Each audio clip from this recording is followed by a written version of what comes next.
అండి ముందుగా పత్రికా ప్రతినిధులందరికీ కూడా నమస్కారం తెలుపుకుంటున్నాను. అయితే ముఖ్యంగా ఈ పత్రికా సంస్థల ఉద్దేశం ఏంటంటే మొన్న గౌరవ స్పీకర్ గారు ఇక్కడ నూకతల్లి టెంపుల్ గురించి ఒక 2 విషయాలు చెప్పడం జరిగింది. ఆ 2 విషయాల మీద మరి మీ ద్వారా నియోజకవర్గ ప్రజలకు తెలియపరచాలనే ఉద్దేశం మీద దానికి వివరణ ఇవ్వాలనే ఉద్దేశం మీద మరి ప్రెస్ మీట్ పెట్టడం జరిగింది. ఒకసారి మొన్న మరి గౌరవ స్పీకర్ గారు మాట్లాడారు, సుమారుగా ఒక 10 నిమిషాలు మాట్లాడారు. అందులో మనం ఏదైతే 2 విషయాలు మేము వివరణ ఇవ్వాలనుకున్నామో దాని మీద కట్ చేసి పెట్టాం. ఒకసారి మీరు చూస్తే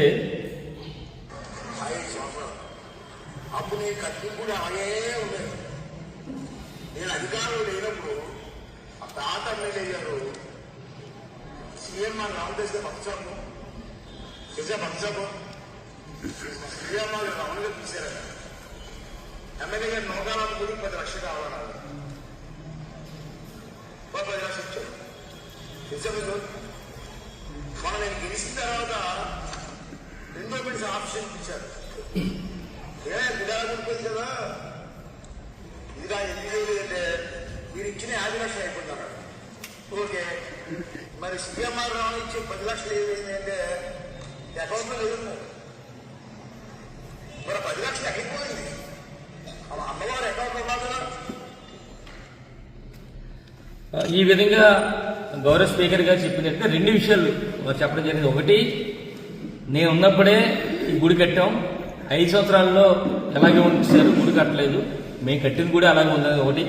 2, 10 లక్షల రూపాయలు సీఎంఆర్ వారు ఇచ్చారు కనుక 10 లక్షలు అకౌంట్లో ఎందుకే లేదు, ఎక్కడ ఉన్నాయి, ఎక్స్ఎంఎల్ఏ ఏం చేశాడు అనేది వారి తాలూకా ఆరోపణ. దానికి సంబంధించి ఒక్కసారి మరి మీ ద్వారా మరి నియోజకవర్గ ప్రజలకు చెప్పేది ఏంటంటే, ఒకసారి ముందు అసలు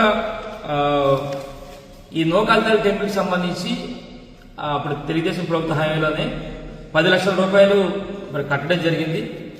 దానికి సంబంధించి అడ్మినిస్ట్రేషన్ శాంక్షన్ ఏంటంటే 23/1/2019 శాంక్షన్ అయింది. అప్పుడే శాంక్షన్ అయింది, తెలుగుదేశం పార్టీ హయాంలోనే శాంక్షన్ అవ్వడం జరిగింది. ఎప్పుడది 23/1/2019.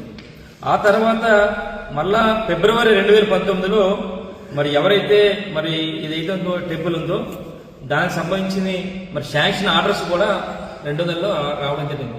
అంటే మరొక 2-3 నెలల్లో ఎన్నికలు ఉన్న సందర్భంలో జరిగినాయి ఇవన్నీ కూడా.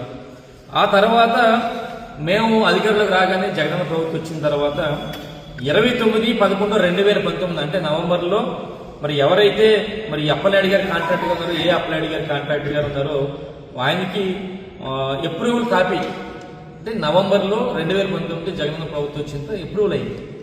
అప్రూవల్ అయిన తర్వాత ఎవరైతే ఈ కాంట్రాక్ట్ గారు ఉన్నారో ఈ అప్పలనాయుడు గారు, ఆయన ఎప్పుడంటే 21/12 డిసెంబర్ 2019 ఆయన అగ్రిమెంట్ ఇవ్వడం జరిగింది. అంటే మా ప్రభుత్వంలో ఎమ్మెల్యే అయిన తర్వాత జగన్ ప్రభుత్వంలో 2019 డిసెంబర్లో అగ్రిమెంట్ అయిన తర్వాత స్టార్ట్ చేశారు. మరి గౌరవ మరి స్పీకర్ గారు ఏ విధంగా 2019 ముందే కట్టేశాను నేను, మరి కట్టిన తర్వాత 7 సంవత్సరాలు నేను కట్టింది కూడా అలాగే ఉంది అని చెప్పి అనడం చాలా విడ్డూరంగా ఉందని చెప్పి అన్నా. అంటే నేను చెప్పేది ఏంటంటే ఈరోజు మరి ఏదైతే వాళ్ళు 10 లక్షలు కట్టారో టెండర్ అయిందో, టెండర్ అయిన తర్వాత మా ప్రభుత్వ హయాంలో జగన్ ప్రభుత్వ హయాంలో 40 లక్షల రూపాయలు పేమెంట్ ఇచ్చాం. 10 లక్షల రూపాయలు టీడీపీ హయాంలో కడితే 40 లక్షల రూపాయలు జగనన్న ప్రభుత్వంలో ఇచ్చిన సంగతి ఇచ్చిన తర్వాతనే 50 లక్షలకి ఈ విధంగా గుడి కట్టామండి. మా హయాంలో గుడి కట్టాం. మీరు 10 లక్షలు కడితే 40 లక్షలు ఇచ్చాం.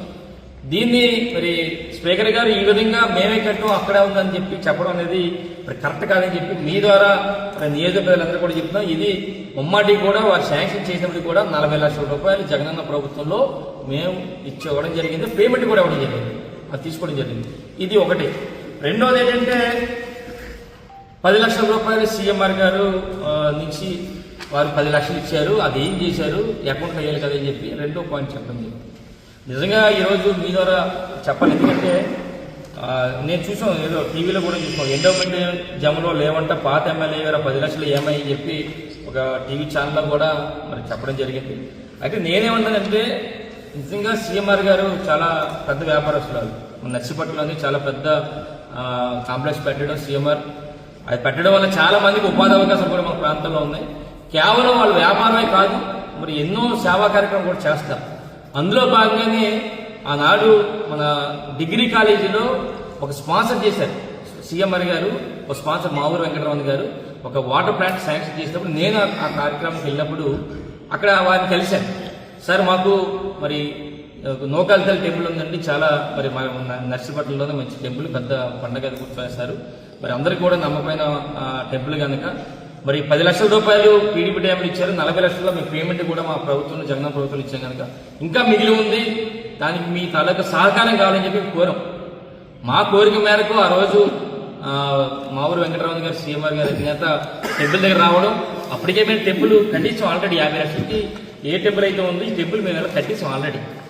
కట్టిన దానికి చూసి అక్కడున్న మా పార్టీ, మా కౌన్సిలర్స్, మా నాయకులందరితో పాటు అక్కడున్న మా ఎవరైతే దానికి చైర్మన్ అన్నారో ధనిమిరెడ్డి నాగు కూడా మరి పరిచయం చేసి మరి 10 లక్షల రూపాయలు ఆయన అనౌన్స్ చేశారు. అంటే మేము అడిగామంటే సరే ఇది ఉంది, దీంట్లో మీరు ఏం చేయాలనిపిస్తే చేయండి అని చెప్పిన తర్వాత మా ఎవరైతే మా చైర్మన్ ఉన్నారో చైర్మన్ గారేమో ఏమో టైల్స్ అని రకరకాలు ఏం చెప్పారు. అక్కడ చెప్పిన దాని మీద ఏమన్నారంటే అయితే మా తాలూకా మేనేజర్ ఉన్నారు, మేనేజర్కి మేము చెప్తాం, మేము 10 లక్షల రూపాయలు అనౌన్స్ చేశారు ఆ రోజు. ఆ రోజుతో ఏంటంటే నేను ఎంతవరకు అంటే గౌరవగా ఆయన్ని మరి అడగడం వరకు నా ఉంది తప్ప తర్వాత నుంచి ట్రాన్సాక్షన్స్ అన్నీ కూడా ఎవరైతే సీఎంఆర్ గారు మేనేజర్ గారు ఉన్నారో ఎవరైతే మా చైర్మన్ ఉన్నారో ధనిరెడ్డి నాగ్ గారి తరఫున జరిగింది. అయితే అది ఎలా జరిగిందంటే ఏదైనా వర్క్ చేసినప్పుడు పలానా వర్క్ చేసినని చెప్పి వెళ్తే 1 లక్ష రూపాయలు ఇచ్చారు, తర్వాత మళ్ళీ ఒకసారి 1 లక్ష రూపాయలు ఇచ్చారు. అంటే ఈ విధంగా కూడా మన సీఎంఆర్ గారి దగ్గర నుంచి ఎంతెంత తీసుకున్నారనేది కూడా మా వాళ్ళ దగ్గర తీసుకున్నాం. మేము సుమారుగా 13/9/2023 1 లక్ష రూపాయలు ఇచ్చారు. ఇక్కడేమో ఎవరంటే మన చైర్మన్ ధనిరెడ్డి నాగు సంతకం పెట్టారు ప్రతిదీ కూడా. ఏ మురళీమోహన్ గారు అని చెప్పి సీఎంఆర్ గారు మేనేజర్ ఆయన ఇచ్చిన లిస్ట్ అంటే 9 లక్షలు ఎప్పుడెప్పుడు ఇచ్చాం అనేది అంటే 13/9/2023 ఒకటి ఇచ్చారు, 28/9/23 ఒకటి, 9/11/23 1 లక్ష, 9/11/23 1 లక్ష, 26/12/23 1 లక్ష, 8/2/24 1 లక్ష, 14/3/2024 1 లక్ష, 28/3/24 1 లక్ష, 2/4/24 అంటే 9 లక్షల రూపాయలు 9 దఫాలుగా ఇక్కడ ఎవరైతే చైర్మన్ ధనిరెడ్డి నాగ్ ఉన్నారో ఆయన సంతకం చేస్తూ పట్టుకెళ్లారు. అదేంటంటే సీఎంఆర్ గారు వాళ్ళు ఏంటంటే ఫస్ట్ మాకు చెప్పింది ఏంటంటే మీరు ఏదైనా వర్క్ చేసినప్పుడు మీ తాలూకా మా చైర్మన్ ఏమైనా పంపించండి, దాని తాలూకా డీటెయిల్స్ తీసుకొని డబ్బులు పేమెంట్ చేస్తున్నారు. ఆ ట్రాన్సాక్షన్ జరిగింది.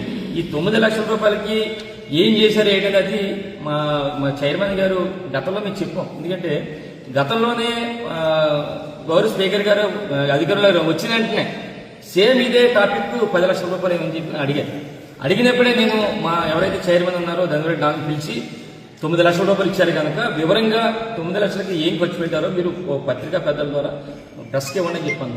ఈ రోజుకి ఆయన ఇవ్వకపోవడం వల్ల ఈ రోజు ఏమైందంటే మళ్ళీ రెండోసారి స్పీకర్ గారు మాట్లాడారు కానీ బురదంతా నామే చేయలేదు. పాత ఎక్స్ఎమ్మెల్యే 10 లక్షలు ఏం చేశారని చెప్పి మమ్మల్ని అడుగుతారు. అంటే ఇప్పటికైనా సరే గౌరవ స్పీకర్ గారికి కానీ మీ ద్వారా ప్రజలకు చెప్పేదంటే ఈ విధంగా ఏదైతే వర్క్ చేశారో మా చైర్మన్ గారు వెళ్ళడం తీసుకోవడం జరిగింది కనుక ఆ ట్రాన్సాక్షన్ అంతా జరిగింది. చేసిన దానికి పేమెంట్ ఇచ్చారు, దఫాలకు ఇచ్చిన సంగతి మరి మీ ద్వారా మరి తెలియపరచడం జరుగుతుంది. ఇంకోటి ఏమంటారంటే స్పీకర్ గారు అంటారు ఆ డబ్బులు అకౌంట్లో అయ్యారు కదా అంటారు. ఒకటే స్పీకర్ గారు మీకు చెప్పేది ఏంటంటే ఇప్పుడు ఎండోమెంట్ సంబంధించిన అది అకౌంట్, అందులో మనం 10 లక్షలు సీఎంఆర్ గారు వేసి ఉంటే దానికి మళ్ళీ టెండర్ ప్రాసెస్ ఉంటుంది. కానీ వాళ్ళు ఇచ్చింది ఏంటంటే విరాళం ఇచ్చారు. వాళ్ళ తాలూకు ప్రాసెస్ ఏంటంటే ఏదైనా వర్క్ చేస్తే డబ్బులు ఇచ్చే కార్యక్రమం చేస్తారు. ఉదాహరణకి ఇప్పుడు ఆరోపణ అంతా ఏంటంటే స్పీకర్ గారికి 10 లక్షలు అందరూ అకౌంట్లో వేయరు కదా అంటారు. నేను ఒకటే అడుగుతాను అయినపతి గారిని కూడా, ఇప్పుడు సీఎంఆర్ గారు ఇక్కడ ఉత్తరవాహిని దగ్గర సుమారుగా 20 లక్షల రూపాయలతో ఒక శ్మశానం దగ్గర సుందరీకరణ పార్క్ చేస్తారు. సుమారుగా 20 లక్షలు చాలా వరకు చేసినట్టున్నారు. మరి ఆ డబ్బులు 20 లక్షలు మున్సిపల్ అకౌంట్లు వేశారా? ఇదే ఆయన స్పాన్సర్ చేస్తారు, ఏం చేయాలి ఏదైనా చేస్తారు. అదేవిధంగా ఇక్కడ చేశారు తప్ప దీని అకౌంట్లో వేసి మళ్ళీ అకౌంట్లో ఎండోమెంట్స్ ఆఫీసులో దాన్ని టెండర్ పిలిచి ఇన్ని కార్యక్రమం కాదు. ఇదేంటి ఇప్పుడు ఇంకొక ఉదాహరణ కూడా చెప్పాలి మీకు. ఇక్కడ తల్లి విగ్రహం కూడా లోపల ఉంది. కొత్త గుడి ఏదైతే ఉందో కొత్త గుడిలో విగ్రహం తయారవుతుంది. ఎవరైతే శిల్పి ఉన్నారో ఆ రోజు శిల్పిని నేను పిలిచి నీకు తల్లి విగ్రహానికి ఎంత అవుతుందో చెప్పండి, ఆ విగ్రహం డబ్బులు నేను స్పాన్సర్ చేస్తాను, నేను వివరాలు ఇస్తాను చెప్పి అన్నప్పుడు 1,50,000 అవుతుందని చెప్పి ఆ స్పిల్ చెప్పారు. చెప్తే వెంటనే ఒక 1 లక్ష రూపాయలు వెంటనే మన రామకృష్ణ గారు, పార్టీ ప్రెసిడెంట్ గారు, మన నాయుడు వైస్ చైర్మన్ 1 లక్ష రూపాయలు వాటి చేతిలో ఇప్పించాను. ఉన్న కంప్లీట్ అయిన వెంటనే తల్లిది 1,50,000 ఉన్న 50,000 కూడా బ్యాలెన్స్ ఇస్తాను చెప్పి అంటే 1,50,000 నేను విరాళంగా ఇచ్చేయాలని ఉద్దేశం మీద 1 లక్ష రూపాయలు ఇచ్చాను. అంటే ఈ విధంగా ఇస్తాం కానీ ఈ డబ్బులు మళ్ళీ అకౌంట్లో వేసి మళ్ళీ ఎండోమెంట్ డిపార్ట్మెంట్ వాళ్ళు అడిగి చేసే కార్యక్రమం కాదు. ఎవరైనా స్పాన్సర్ చేస్తారంటే ఆ విధంగా చేస్తారన్న సంగతి మరి అవి అయిన బద్రి గారు ఈ విధంగా చెప్తున్నాను. ఎందుకంటే దానికి ఉదాహరణ కూడా చెప్పాను. ఏదైతే 20 లక్షల వరకు చేస్తున్నారు ఉత్తరవాహిని, మరి డబ్బులన్నీ కూడా మున్సిపల్ దాంట్లో వేయలేదు కదా, అకౌంట్లో మున్సిపల్ అకౌంట్లో వేసి మున్సిపల్ వాళ్ళు చేయడం కదా, అది చేస్తారన్న సంగతి మరి ఈ విధంగా తెలియపరుస్తూ, అంటే మీ ద్వారా ఈ కార్యక్రమం పెట్టడానికి కారణం ఏంటంటే ఏదైతే ఆరోపణలు చేశారో ముఖ్యంగా ఈ టెంపుల్ ఆయన టీడీపీ టైంలో చేశారన్నది అవాస్తవం అని చెప్పి మీ ద్వారా తెలియపరుస్తున్నాం. ఇది మరి వైఎస్ఆర్ పార్టీ వచ్చిన తర్వాత, జగన్ ప్రభుత్వం వచ్చిన తర్వాత 40 లక్షల రూపాయలు మేము రిలీజ్ చేసి ఈ టెంపుల్ కట్టామన్న సంగతి మీ ద్వారా తెలియపరుస్తూ, అలాగే ఇది కూడా ఏదైతే ఆరోపణలు ఉన్నాయో 9 లక్షల రూపాయలు 10 లక్షల రూపాయలు సీఎం గారు ఇచ్చిన దానికి కూడా వివరాలతో సహా ఇంకా కావాలంటే చైర్మన్ గారు అడిగితే మొత్తం క్లియర్గా ఇస్తారు. దేనికంటే ఎందుకంటే ఎవరైతే డబ్బులు ఇస్తున్నారో సీఎం గారు వాళ్ళకి ఆ లెక్కలు చెప్పి పట్టుకెళ్లే కార్యక్రమం వాళ్ళిద్దరి మధ్య జరిగింది కనుక దయచేసి ఈ విధంగా నేను ఏదో ఎక్స్-ఎమ్మెల్యే అప్పుడు చేశాను కనుక నా మీద బురద జల్లే కార్యక్రమం దయచేసి చేయొద్దండి. ఎందుకంటే ఒక మంచి కార్యక్రమం చేస్తున్నప్పుడు, ముఖ్యంగా దేవుడితో కార్యక్రమం చేస్తున్నప్పుడు ఎక్కడ కూడా దుర్వినియోగం అవుతాయని చెప్పి నేను అనుకోను. మరి ఈ విధంగా బురద జల్లే కార్యక్రమం చేయొద్దని చెప్పి మీ ద్వారా తెలియపరుస్తూ మరి